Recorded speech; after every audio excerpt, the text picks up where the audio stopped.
So who or what is to blame for the growing number of massive deadly fires ripping through California? Can we figure out some answers? Well, let's bring in the Director of Strategic Engagement at the Natural Resources Defense Council, Bob Deans, and Pacific Legal Foundation attorney Jonathan Wood. Welcome to both of you. Thank you, Shannon. Thank you. Okay, so the AP doing some fact-checking on this says this: nature provides the dangerous winds that have whipped the fires, and human-caused climate change over the long haul is killing and drying the shrubs and trees that provide the fuel. That's not to say California is blameless. Urban development encroaching on wildlands also is a factor. Jonathan. Well, obviously the dry conditions are a big factor, and this recurring droughts are making it worse. But you can't ignore the effect that state and local and federal regulations are having. Much of these forests are federally owned. They haven't been managed well for decades, and the fires are getting worse. In the late 80s and early 90s, an average of 2.9 million acres in the U.S. burned. In the 90s and 2000s, that doubled to over 6 million acres, and in 2015, we set a record with 10 million acres. The problem is getting worse, and solving it's going to require more active management, more people working together. I think one of the things that stood out in Trump's comments when he visited the fires was he emphasized that we have to reach out and that environmentalists have to work with regulators, with forest managers, and with the federal government, that if this is about a fight and about assigning blame, we're not going to have fewer fires next year. We're just going to have more fights. Okay, Wall Street Journal, the editorial board, wrote a piece called California's Paradise Lost, and in talking about what the overall U.S. Forest Service mission is and that it's been hampered, they said this: once upon a time, the U.S. Forest Service mission was to actively manage the federal government's resources, yet numerous laws over the last 50 years, including the Endangered Species Act and National Environmental Policy Act, have hampered tree clearing, controlled burns, and timber sales on federal land. And Bob, even the state has said those things need to be happening. California has been saying that.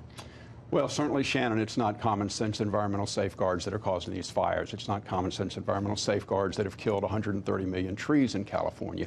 It's heat and drought, like Jonathan said, and these bark beetles, all of which is made worse by climate change.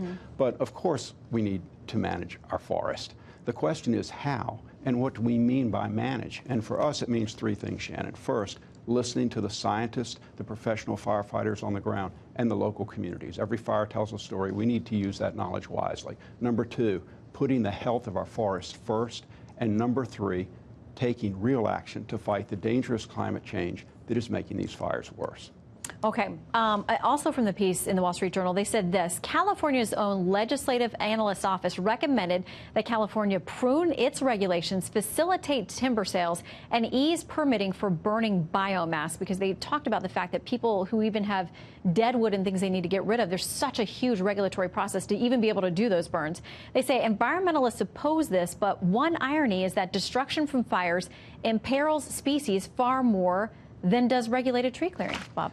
Well, that's why it's so important that we take a look at these things locally, look at the specific forest system, look at the climate in that region, because it varies region to region. But what we cannot do, we cannot afford to do, Shannon, is to use these wildfires as a cover for unsustainable practices that put our forest resources at risk, actually make these wildfires worse. The stakes are just too high for that. All right, Jonathan, so how do we find some common ground? Is there a common ground to be found when it comes to issues of clearing things away, being able to burn off dead wood, taking steps that even the state agrees are things that it would like to see happen? And it's a pretty environmentally conscious state. I think absolutely, and the fact that the state has been more interested in engaging and clearing its own forest is a sign that that's an opportunity. And I think it takes more free market solutions, more ideas from the environmentalists. The main challenge right now is that the source of the fire threat comes from the undergrowth, the brush, the younger trees. They're also not commercially profitable, so it's hard to get timber harvesters to solve that problem without cutting the larger trees that concern environmentalists when they're cut down. So I think the challenge is, how do we deal with the problem, remove that undergrowth in a profitable way while protecting environmental values that you and I care about, that California cares about, and I'm sure, Shannon, you care about? That's an economic problem, it's an environmental problem, and it's a political problem. And if we're not all working together, we're not going to solve it. Well, I know one of the things the Trump administration is doing, saying that they're going to expedite the sale of timber on federal lands that will lead to more clearing. So we'll see if that's something that does help long term. This is not a problem that surfaced overnight, and I know it will take a long time to figure out solutions too, but hopefully the sooner the better for the folks of California and all across the West and other places dealing with these fires. Thank you both for coming in. Thank you. Good conversation to have.